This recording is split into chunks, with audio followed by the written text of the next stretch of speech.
am Mandi Rae, and I'm here for OPA, the Organization for Professional Astrology. And today I'm speaking with Lori Barnes of Loribarnes Astrology. There is the AstroBiz Summit coming up for OPA in April 25th through 27th to be exact. And Lori is going to do a much longer presentation than we'll spend here today on marketing for astrologers, building your brand. The first thing that pops in my head for marketing would be social media. So what is the first place you start when you're talking about marketing and building your brand? Yeah, well, it's not social media. I don't recommend that that's the first thing that you do. And what I teach in my class is that you really want to start with building your brand, which is the name of my framework that I created. And I'm going to be sharing more on that when we do the summit. And I'll share a little bit about it today. But you really want to understand your brand. Like, who are you? What is it that you want to get out into the world? And that's why I don't think you should go to social media first. You want to work on that first. You want to spend a little time figuring out what is your personal brand? What are the offerings that you're going to have? What are the services that you're going to have?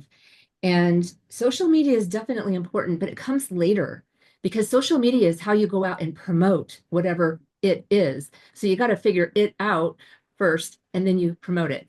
Now, I say that, and when I say you're deciding, what services you want to have, what your brand is all about, how do you build your brand? It evolves and changes over time. So, you can decide this is what I want to offer to the world. Like when I first started off, I thought I was going to be a medical astrologer. And I'm the furthest thing from that. I just, loved it. And I was like, this is what I'm going to do. And I was studying it and I'm studying a lot of things. But then whenever I started actually practicing, when I went from the hobbyist, which I was a hobbyist for more than 20 years before I decided to go pro, that's not where I was, that's not what I was attracted to. I started becoming more attracted to helping people. And I actually have a history of being a psychotherapist and being a marketer, and they've come together, and it's just, and then I built this body of work. I was writing, I was so excited. And it's like, this is what I want to bring out into the world. This is what I developed my marketing plan on. And now this is what I want to go out and share on social media. But if I went to social media first, I mean, Mandi, you are a social media person, that it takes a lot of time. And once you commit to doing it, you want to be consistent. If you're not consistent on social media and you're not frequently creating new stuff, you become obsolete and you're really wasting your time. That is why I don't recommend social media first. First, you figure out, what is it that I want to offer? What are my services? What is my passion? This is something you all can do. Here's an assignment. If you're like, I'm trying to figure out my marketing and I don't know where to start, this is where you start. Write about owner passion, because you're an owner. If you are an astrologer, you are most likely to be working for yourself, in business for yourself. You own your business. So why are you doing this? What motivated you to say, I'm not going to be an employee and I'm going to do astrology because I love it? Okay, you can say my passion is astrology, but I'm not talking about one word. I'm talking about a page or two about what makes you get out of bed in the morning and say, I'm so excited that I'm an astrologer and I get to go run my own business and I get to do blank all day long. So what is it that you're doing? So that's the one thing that you can start with. Just write about it. Oh man, that's such a good tip because I know it can ebb and flow, and a lot of people dive right in, and I did. I mean, I was a hobbyist for a while, as most people are, I think, before going professional. And now I find that when I look back, what I was passionate about then has definitely shifted and changed as I've been doing this. And it's something that may take a while, I'm sure. But if you probably direct yourself to think about it, you could probably get to the heart of it a lot quicker. And I'm sure that also the website is important with marketing as well, because if you're not going directly to social media, once you find your niche, a website seems to me like it would be a natural next step. Yes, website before social media. In fact, most stuff comes before social media. Social media is when you're kind of ready to take this beautiful thing that you've built and go share it to the world. And of course, every year you may make adjustments. You may be like me, who started out one way and then a year later was like, that's not really what I want to do. And so that's why I say it's a work in process. It's not written in ink. Of course, we're all working on computers now, so we can delete and you know copy, paste, make new documents, all that stuff. And that's okay.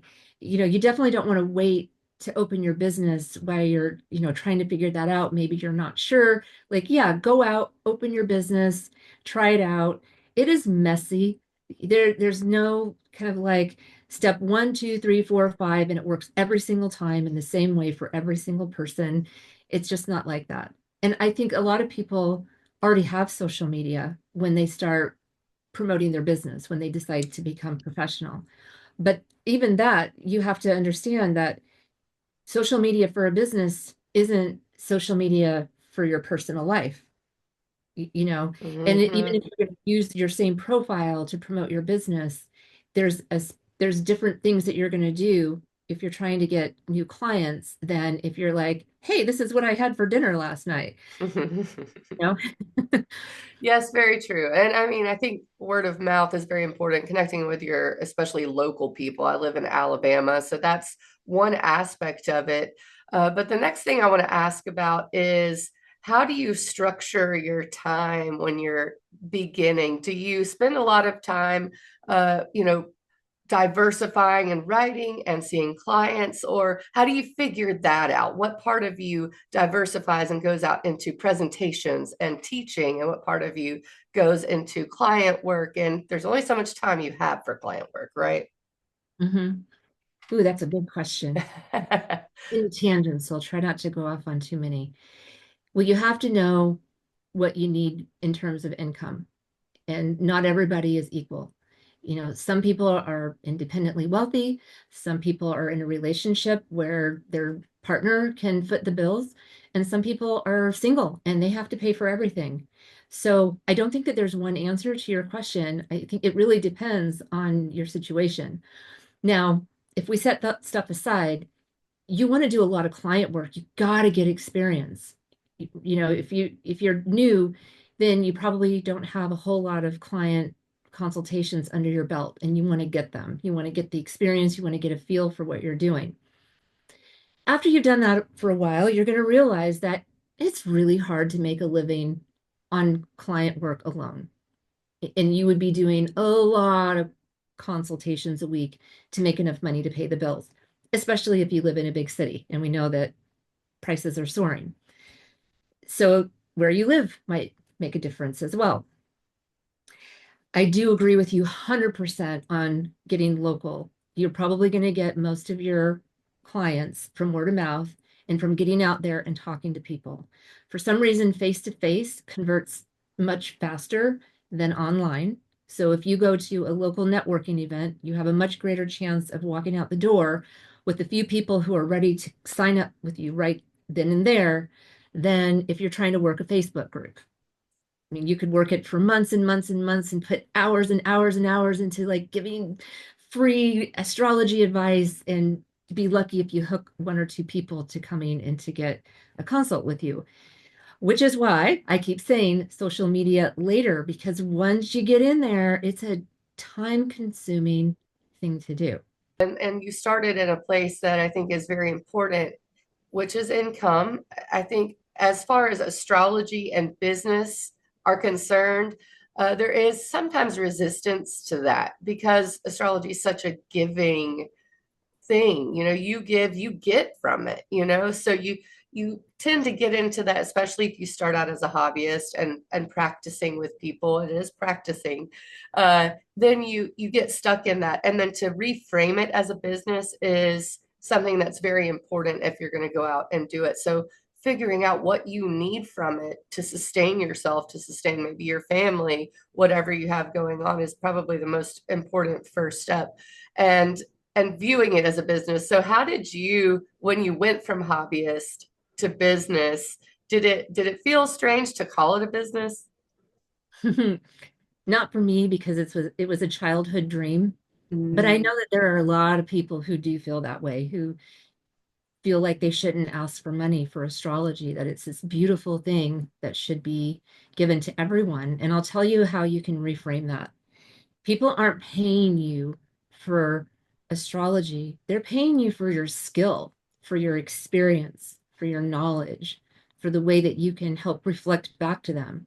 Because you'll probably have astrologers as clients, more people who, well, that's not true, but some people have a clientele that's mostly astrologers who want that objective perspective. mm, So, and I wanted to go back to the question about what to do. And I was saying client work first, but then you probably want to venture into teaching mm. or speaking. I'm trying to think of where you can make money. Teaching is probably the best one because then you're talking to multiple people. Coaching is another one, but whenever you can work with multiple people in the same hour, do the math. You're going to make more that way. Some people have a hard time taking money for astrology. The thing is, if you want to do this professionally, you have to make enough money to be able to do it professionally. So you really have to think about that income. Part of a marketing plan is budgeting. So what we were talking about, how much money do you need to make? And that is going to speak to how much you charge for your different services, and then the different income streams. Are you going to teach? Are you going to make money writing? Are you going to make money speaking? Are you going to make money coaching? So thinking about different income streams. So that's, I'm glad I remembered that because I really wanted to say that. Yeah, and it related because if you do work with more people in that hour, you're speaking to that very thing, and you do have to think outside of the box a little bit if you get to that client work point to expand your business, your brand. And if that's something you want to do, which is what you would figure out at the very beginning, right? And that's a really great place to start a marketing plan, building your brand.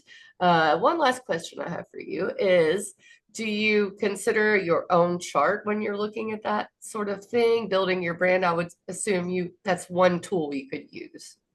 Absolutely. The framework that I created is based on the natal chart. And I will be sharing that in the OPA Summit, the AstroBiz Summit. And I teach that in marketing for astrologers. I teach a course at Kepler College, and it's all based on your chart and then some. So I guess it's mostly based on your chart. And then there's other questions that I have. And I actually designed a marketing plan specifically for astrologers. There's lots of marketing plan templates that you can find on the internet for free, but I wanted to write one for astrologers because we want to bring our chart into it. So it's a huge part of the marketing plan that I use. And I have every planet has its own role. So I won't go into it because that would take an hour, take maybe a few hours just to share it, but I will share it in the summit. But yeah, each planet has its own role, and it's looking at your same chart, but with a different concept, through a different lens. It's asking you to look at the same planets with the same meanings, but we're only applying it in this very focused way to help understand your brand. It's all business related. So I don't care, the planets are in the sixth house or the fourth house or the 12th house, because when we talk about business, we often think 10th house and, our ascendant. This isn't really that. It's about how each planet has its own role in business. Saturn, it's like, where are your limits and your boundaries? Where is your structure, your business plan, your long-term plan? Jupiter, how are you going to expand your business? What is your vision? Mercury, do you communicate? What is your social media plan going to look like? Venus, how do you relate with people? So you can kind of see how it works. I love it. I could go on and on because I spent so much time designing it, and I definitely use it for my business. So I would love to share it with all of you. And I'm so excited. I will be at the AstroBiz Summit April 25th through 27th because there's just such a plethora of good information that's coming through all of the speakers. And Frank Clifford is our keynote. So there, go check out opaastrology.org. There is a list of each presenter, their websites, and what they're presenting. And Lori is presenting Marketing for Astrologers Build Your Brand. And that is going to be on the second day, I believe. Yes, it is on Saturday, April 26th. So please check that out. And you can find Lori at loribarnesastrology.com. And I thank you for your time with me, Lori. Thank you for having me. Always a pleasure. I'm Mandi Rae for OPA, and my business name is ecstaticastrology.com. Thank you guys for joining us, and we will see you soon. Bye.